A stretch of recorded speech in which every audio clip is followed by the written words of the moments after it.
गोड़ लगे छी सब गोटे के।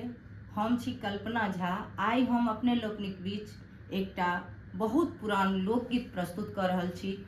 आशा करैत छी जे अपने लोगन के नीक लागत। जँ नीक लागे तो लाइक, शेयर और सब्सक्राइब जरूर करब। तो सुनल जाओ।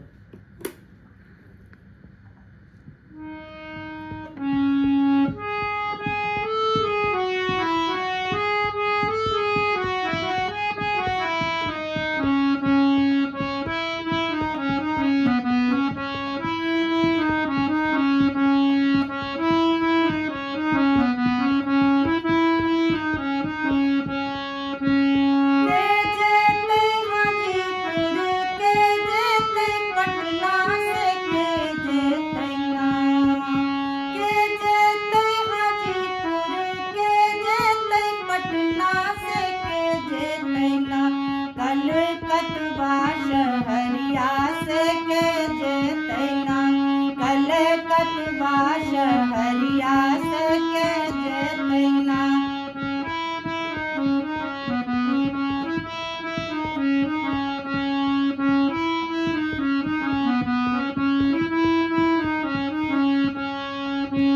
बाबा जेता हाजीपुर, भैया जेता पटना से पिया जताना। कलकतवा हरिया से पिया जताना। कलकतवा हरिया से पिया जताना।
कलकतवा हरिया से के जेतैना।